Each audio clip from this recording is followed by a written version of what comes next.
Hey guys, this is Nick, and today I've got an unboxing for you today of the Kodak PlayTouch. As long as it's not really an unboxing because it didn't come in much of a box. The Sony ECM-DS70P microphone, which works really well with this Kodak PlayTouch, but I'll get to that in a minute. But basically, this is the Kodak PlayTouch. I picked it up to do my videos because I do iPhone case reviews and stuff like that, and filming with an iPhone is not really ideal when you're trying to use your iPhone as a prop in the middle of the video. But anyway, here's the box right here. I bought it from Amazon for $129. It is new, but the box does look used. I didn't order it directly from a company, so I mean that might be the reason. But it's not a big deal. The device inside looks great. I opened this earlier, so this kind of isn't a true unboxing, but you'll get the idea of what's inside the box and what you can expect if you decide to purchase a Kodak PlayTouch. So anyway, we'll look on the back. This is capable of shooting 1080p videos, as well as 5 megapixel shots on the camera. Also, it has digital image stabilization, and the screen is a fully touchscreen device. So let's get right into the box, and we'll see what's inside. Right when you open it up, you can see I've got the red one that comes in a black and white, as well as I believe there's another color I cannot recall right now. But you can throw that wrapping aside, and here's the device, which we'll come back to in a moment. You take off this little insert here, and you've got a startup guide, which we'll quickly throw aside.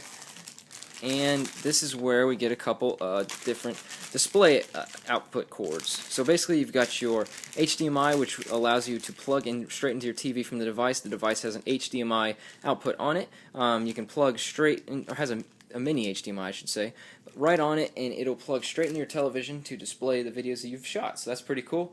As well, if you want to go with the lower quality, there is just the regular AVI cords, which will plug straight into the AVI port on your device with this little output right here.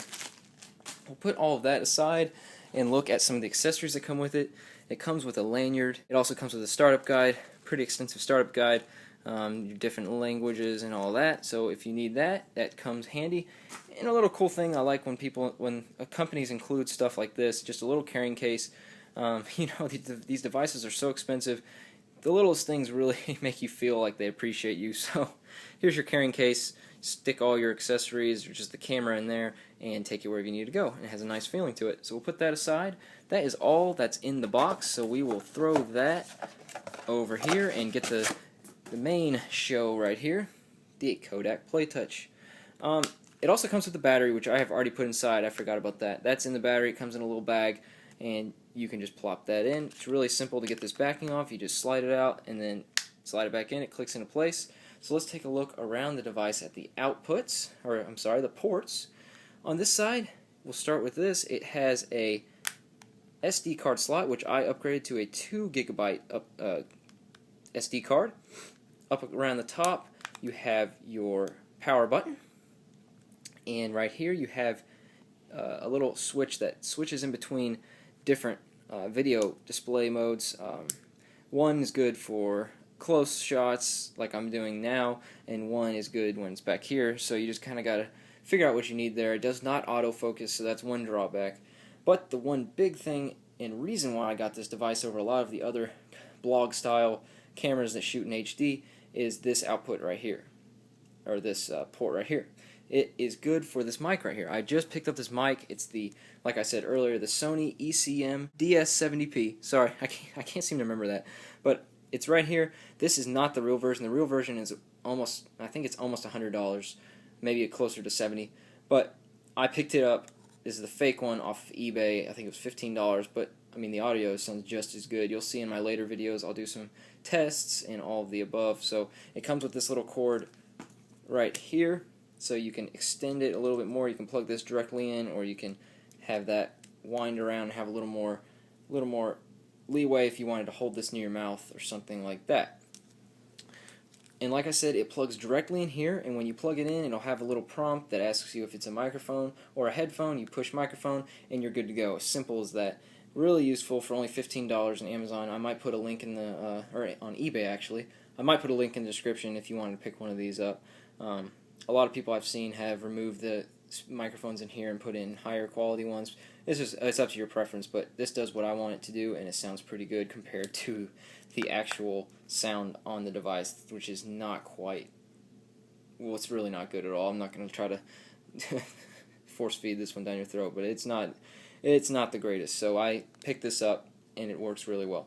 But I'll have more on that in later videos. Alright, well, you can go around here, and this is where you would plug in your AV cord, AVI cord, which I showed you earlier. And then you've got this big opening right here for the mini HDMI, which will plug right there. You have your charging, which is a micro USB, which goes right there. And this is pretty cool. If you don't want to use the cord included, you can...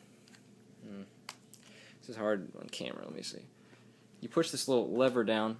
Okay. Yeah, you push the lever down, and out pops USB. You can plug directly in your computer and transfer your movies and etc. over. Pretty cool right there. So we'll cover that up for now. And on the bottom we have just the mount. For most mounts it'll work. It works with my mount, pretty cheap mount, so I'm sure it'll work with most of your mounts. Just twist it on like normal. And you've got this button right here for interfacing with the software. It's a pretty simple software. Not too many options so far, but I don't want to get too much into that because I will get to that in the full review later on. And then here on the back you've got your camera, up to 1080p video, as well as 5 megapixel camera. Not too bad. I'll also do a kind of a quality test there compared to maybe my iPhone or something, just give you an idea of how good it gets. Oh, I did turn it on so you can kind of see the interface, but we won't get into that right now. As I said, we'll get back to that. So you just push this button and it starts the video, but I'll show you that later. But for now, that's the PlayTouch by Kodak, and you will see a full review upcoming in a couple weeks after I get this one a real try. Thanks for watching, guys. Check me out in Twitter or anything. I'll post it down in the description. Check out my other videos. I've got tons coming. And for now, I'll see you next time. This has been Nick. See you later.